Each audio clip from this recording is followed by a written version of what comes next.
दिया। उलट नाम जब तक जब जाना अपने कर समान। जब उसने वो क्रिया कर ली, वो साधना कर ली, उसकी आत्मा ब्रह्म पद पर पहुंच गई। रामायण, राम को आने से पहले रामायण को लिख दिया। उसी तरह उस अवतारी शक्ति को काम करना पड़ा। इस बात को हमको सोचना है।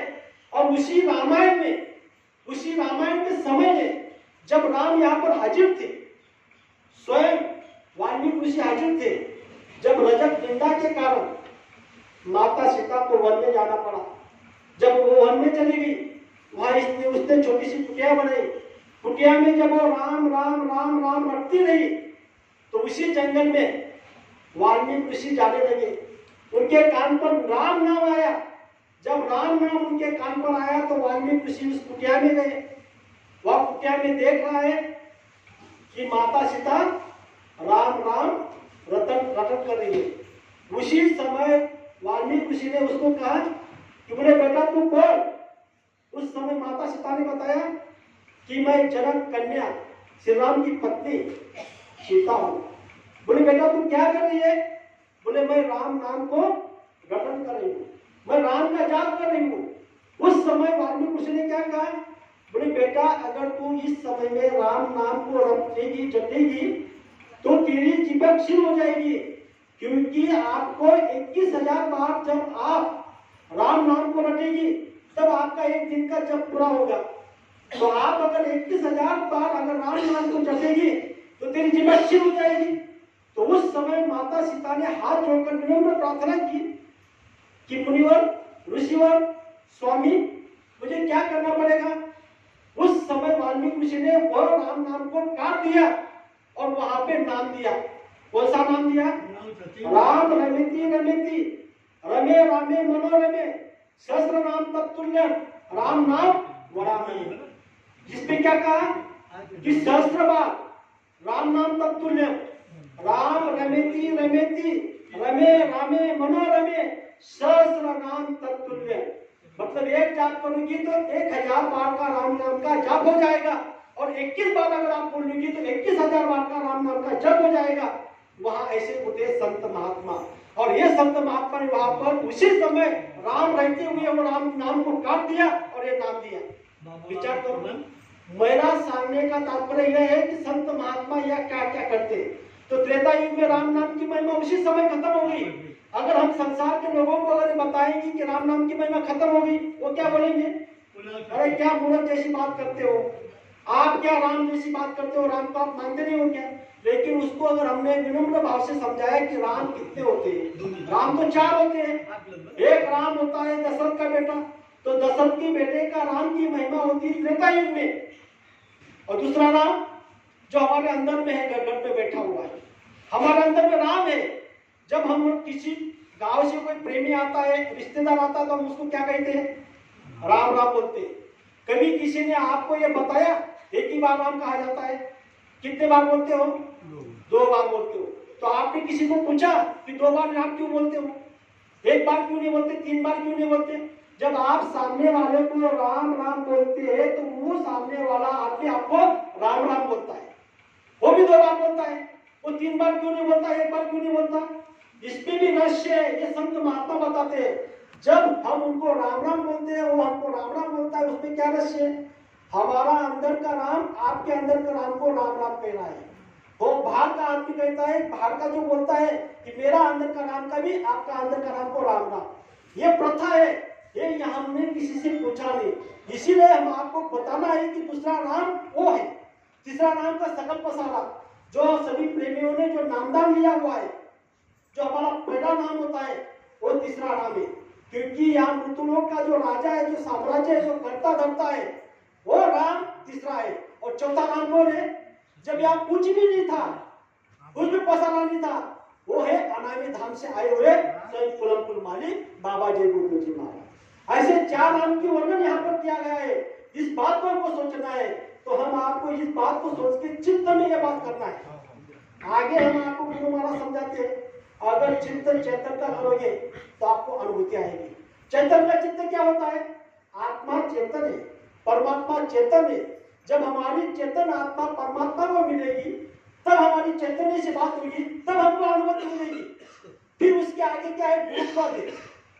गुरुपद गुरु महाराज समझा रहे, गुरु चरण रज लागता वासनेची बीज जन्मी जाए, वहां तक हमको पहुंचना है।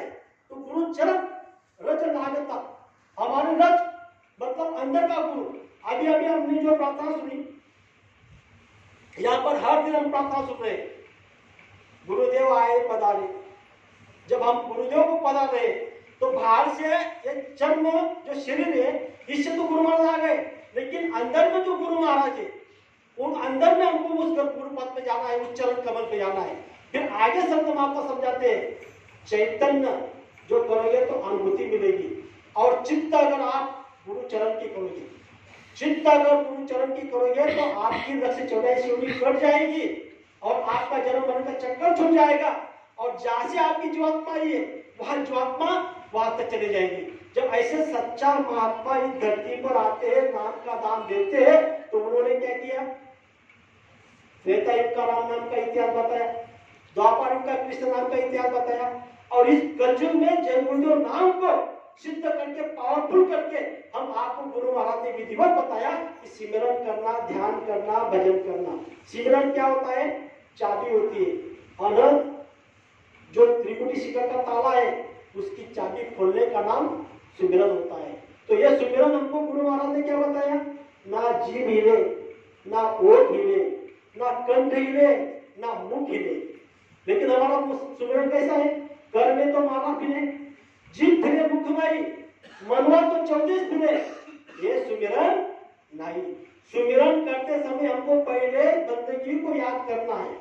बंदगी को याद करने के बाद 5 नाम, 5 रूप, 5 आवाज, 5 स्थान को नमन करके जब हम सुमिरन करेंगे तो सुमिरन में हमारी जीभ ना हिलना चाहिए। इस बात को हमको सतर्क रहना है, क्योंकि जब ऐसी स्थिति आपकी होगी तब आपका सिमरन बनेगा। मतलब सांस पे आपको यह काम करना है।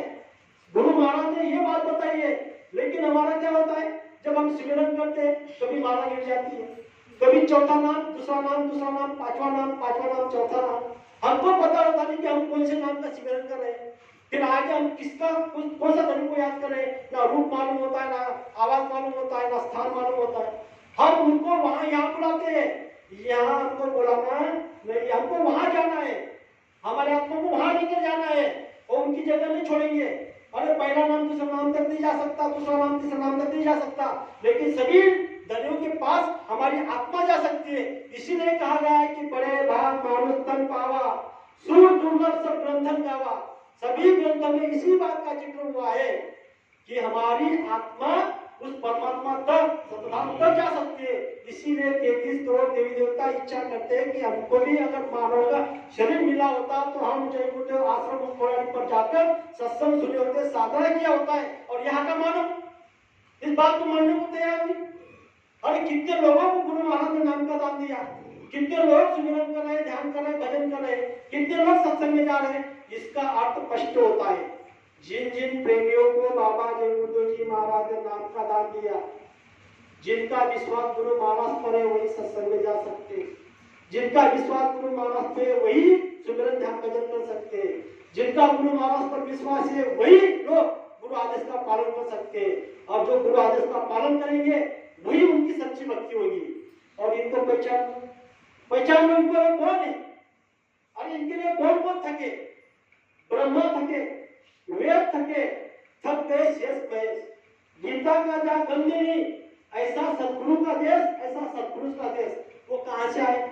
गुरु महाराज ने सत्संग में सबको बताया और एक प्रार्थना गाई, इतनी सुंदर प्रार्थना, उसका अगर हम अभ्यास कर लेंगे तो हमको समझ में आ जाएगा कि गुरु महाराज कौन है। जब वो प्रार्थना आप सुनोगे, उस प्रार्थना में अंदर में जब आप होगी तो आपके अंदर में विरह पैदा होगी, आपके अंदर से विरह से आंखों से आंसू टपकेंगे कि हमारी कहाँ गलती हो रही है, हम कहाँ संसार में भटक रहे, हमने कितने युगों तक संसार किया, कितने बच्चे पैदा किए, हर योनि में, हर जगत में हम आए, फिर भी हमने क्या किया, संसार किया। और अब की बार भी संसार मिला है, फिर मानव तक मिला है, फिर भी गुरु महाराज बोलते हैं कि आप बड़े सौभाग्यशाली जी, आपको संसार मिला है, माता पिता मिले, बच्चे मिले, पत्नी मिली है, परिवार मिले, भाई मिले, तो आप माता पिता की सेवा करना, सबका भरण पोषण करना, मेहनत से करना, ईमानदारी से करना, तो आपको बरकत मिलेगी।